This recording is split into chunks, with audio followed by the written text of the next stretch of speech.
Equals I kept finding the same sticker in library books. The reason was horrifying. I've always been a voracious reader. Even as a kid, I'd spend entire weekends buried in books, losing myself in other worlds while the real one carried on without me. So when I moved to Millbrook for my new job as a data analyst, one of the first things I did was get a library card. The Millbrook Public Library was exactly what you'd expect from a small town: old brick building, creaky wooden floors, and that distinctive smell of aging paper and dust that all libraries seem to have. Mrs. Chen, the head librarian, was a pleasant woman in her 60s who seemed genuinely delighted to have a new patron who actually wanted to browse the stacks rather than just use the computers. "We don't get many young people who appreciate physical books anymore," she told me as she handed over my crisp new library card. "Feel free to explore. We have quite an extensive collection for a town this size." I started small, checking out 3 books that first visit: a thriller, a science fiction novel, and a biography of Tesla. It wasn't until I got home and started reading the thriller that I noticed it. A small, circular sticker on page 47. It was maybe half an inch in diameter, pale blue with what looked like a tiny symbol in the center. At first glance, it resembled a stylized eye, but when I looked closer, it seemed more like intertwining spirals. The kind of thing you might see in an old Celtic design, except somehow more organic. More alive. I peeled it off, figuring some kid had been playing around with stickers, and threw it in the trash. The book was good enough that I forgot about it entirely. 2 weeks later, I was back at the library. This time I grabbed 4 books, including a hefty fantasy novel that Mrs. Chen particularly recommended. I was about 60 pages in when I found another sticker. Same size, same pale blue color, same strange symbol. This time it was stuck to page 73. That gave me pause. What were the odds of finding the exact same sticker in 2 different library books? I examined it more carefully this time. The symbol definitely wasn't Celtic.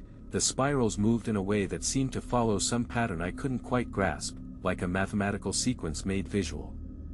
When I stared at it too long, I got the peculiar sensation that it was staring back. I peeled this one off too, but instead of throwing it away, I stuck it to my desk. Something about it nagged at me.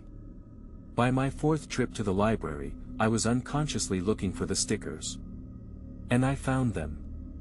Not in every book, maybe one in every 3 or 4 I checked out, but consistently enough that it couldn't be coincidence. They were always in different spots, always seemingly random pages, but always that same pale blue circle with the spiraling symbol. I started keeping track. A small notebook where I recorded the title, author, and page number of every book where I found a sticker. After a month, I had documented 17 instances across 13 books. The page numbers didn't follow any obvious pattern: 47, 73, 156, 23, 191, 88, 234, 67, 129, 45, 203, 91, 167. That's when I noticed something else. The books weren't random either. Every single one had been about transformation, change, or evolution in some way. The thriller involved a character slowly losing their identity. The fantasy novel dealt with shapeshifters. Even the Tesla biography focused on his later, more obsessive years when he claimed to be in contact with alien intelligences. I started paying attention to other patrons, watching to see if anyone else found the stickers, if anyone else seemed to notice them. But the library was usually quiet, just me, a few elderly residents reading newspapers, and occasionally a parent with small children in the picture book section. It was Mrs. Chen who first brought up David Reeves. I was checking out another batch of books, 5 this time, all selected specifically because their themes fit the pattern I'd identified, when she glanced at my selections and her smile faltered slightly. "You have similar taste to another patron we had," she said, scanning the barcodes with less enthusiasm than usual. "Young man about your age. Very interested in books about change."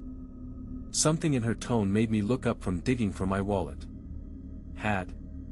Oh, He moved away, she said quickly, but her eyes didn't meet mine. About 6 months ago. Very sudden. Didn't even return his last checkout. What was his name? She hesitated. David Reeves. Nice boy, but toward the end, well, people change, don't they? Sometimes not for the better. That night, I found 3 more stickers. Pages 92, 147, and 201. I added them to my growing collection on the desk. I'd stopped throwing them away weeks ago, telling myself I was gathering evidence, though evidence of what, I couldn't say. I tried Googling David Reeves, but it's a common enough name that I got thousands of hits. Adding Millbrook helped narrow it down, but I still found nothing useful. No social media profiles, no local news stories, nothing. It was like he'd never existed, or had been very deliberately erased. The next time I went to the library, I asked Mrs. Chen if she had any contact information for David. "Oh no," she said, shaking her head perhaps a bit too vigorously. "Privacy policies, you understand. I couldn't give out patron information even if I wanted to."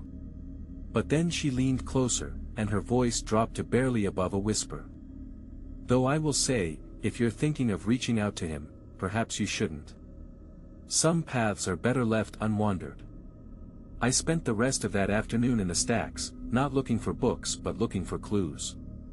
Any sign that someone else had been leaving the stickers, any pattern to their placement that I might have missed. What I found instead was something I hadn't noticed before. Several books had small pencil marks in the margins. Tiny dots and lines that could easily be mistaken for random marks or damage. But when I looked closer, they seemed deliberate. Mathematical notations, maybe, or coordinates. They appeared most frequently in books where I'd found multiple stickers. I started photographing the marks, comparing them across different books. Slowly, a pattern emerged. The marks weren't random, they were some kind of code or map. And they seemed to be building towards something, like a puzzle being assembled one piece at a time. That's when I found the notebook.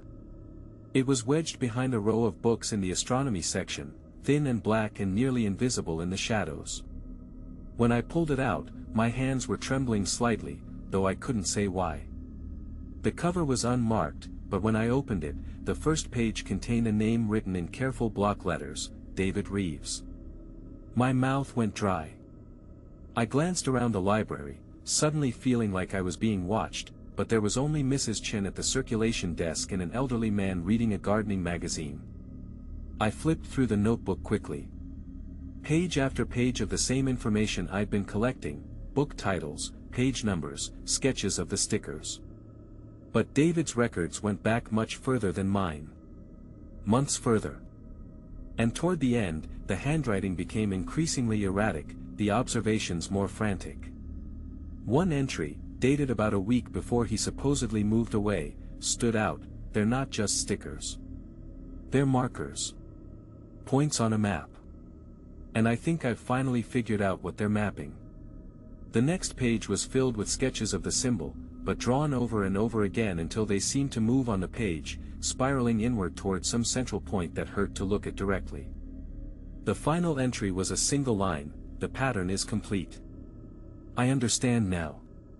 God help me, I understand. I closed the notebook and slid it into my jacket pocket. My hands were shaking openly now, and I needed to get out of the library, needed fresh air and sunlight and the comfort of normal, everyday things. But as I walked toward the exit, Mrs. Chen called out to me. "Find everything you were looking for today?" I turned to face her, and for just a moment, her expression seemed different. Not the kindly librarian I'd gotten to know, but something else. Something that had been watching and waiting and calculating. "I think so," I managed. "Wonderful," she said, and her smile was perfectly normal again. "Do come back soon. We have so many more books I think you'd enjoy." That night, I spread everything out on my kitchen table. The stickers I'd collected, David's notebook, my own records, and printouts of the photographs I'd taken of the marginal marks.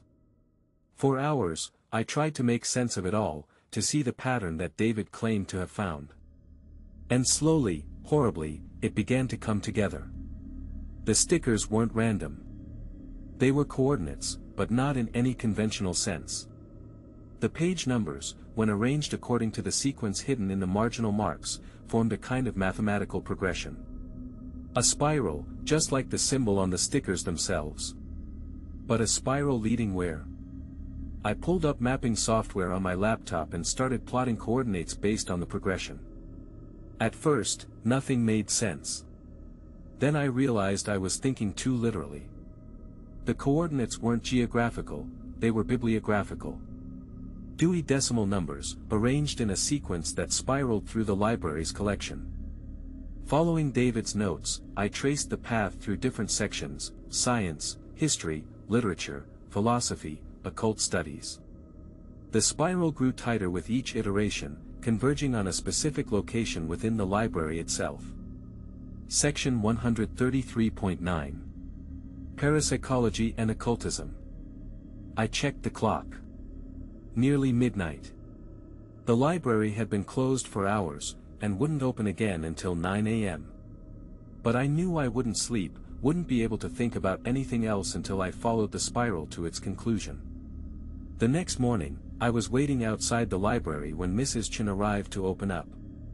She seemed surprised to see me there so early, and something flickered across her face: annoyance, maybe, or concern. "You're eager today," she said as she unlocked the front door. "Just excited about a research project," I replied, which was true enough. I forced myself to wait until she'd had time to get settled, to turn on lights and boot up computers and fall into her normal routine. Then I made my way to section 133.9. The occult section was tucked away in a back corner of the library, poorly lit and clearly not frequently visited. Dust motes danced in the weak light from a small window, and many of the books looked like they hadn't been touched in years. Following David's map, I traced my finger along the shelves until I found what I was looking for. The culmination point of the spiral was a specific book, Transformative Rituals of the Pre-Columbian Americas by Dr. Elena Vasquez. I pulled it from the shelf with trembling hands. The book fell open naturally to a page that had clearly been accessed many times before. And there, in the center of a chapter about indigenous shape-shifting ceremonies, was not a sticker, but a hole. A perfect circle cut through multiple pages, creating a small tunnel that went straight through to the back cover. Hidden in that tunnel was a rolled-up piece of paper. I unrolled it carefully, my heart hammering so hard I could hear it in the library's silence. It was a letter, written in the same increasingly frantic handwriting I'd seen in David's notebook. "If you're reading this, then you've followed the spiral too. I'm sorry. I'm so sorry. I didn't know what I was starting when I began leaving the markers. I thought I was just documenting something. Mapping it. But the pattern doesn't just describe the transformation, it causes it. Each sticker is a step in the process. Each book a stage of change. And once you start collecting them, once you start seeing the pattern, you can't stop. You can't stop. I tried. God knows I tried. But the spiral pulls you in, deeper and deeper, until you're not just observing the transformation, you are the transformation. I can feel it. Happening to me now. My thoughts aren't entirely my own anymore. My reflection doesn't quite match what I expect to see. And the hunger. Christ, the hunger for more books, more stickers, more pieces of the pattern. It never stops. Mrs. Chen says it won't be much longer now. She says the process is almost complete, and then I can join the others. I don't know what that means, but I think I'm about to find out. Destroy the stickers. Burn this letter. Stop looking for the pattern. Maybe if you stop now, you can still escape. Though I suspect it's already too late for you, just like it was for me. The letter was signed David Reeves, but at the bottom, in different ink, someone had added, current status, collection complete. Filed under section 811.6, American Poetry, between Reynolds and Richardson. I felt cold all over. Slowly, I walked to section 811.6. And there, wedged between two volumes of poetry, I found a thin book I'd never noticed before. The cover was blank, but when I opened it, I saw pages and pages of what looked like poetry, if poetry could be made of mathematical symbols and spiraling designs that seemed to move when I wasn't looking directly at them. On the inside cover, someone had written, David Reeves, 1987 to 2023. Transformation completed August 15th. A valued addition to our collection. I dropped the book and backed away from the shelf, my breath coming in short, panicked gasps. This was impossible. Insane. People didn't get turned into books. People didn't disappear into library collections. But even as I tried to rationalize what I was seeing, I could feel the truth of it settling into my bones. The stickers weren't just markers, they were some kind of transformation catalyst. And I'd been collecting them for weeks, surrounding myself with them, steeping myself in whatever pattern they described. I ran for the exit, but Mrs. Chen was waiting for me at the circulation desk, that same knowing smile on her face. Leaving so soon? She asked. But you haven't checked out any books today. That's very unlike you. I need some air, I stammered. Of course. But do come back. I have several new acquisitions I think you'd find fascinating. Books about people who tried to fight the pattern, tried to resist the transformation. They make for such interesting reading. I stumbled out of the library and into the harsh afternoon sun, but even outside, I couldn't escape the feeling that something fundamental had changed.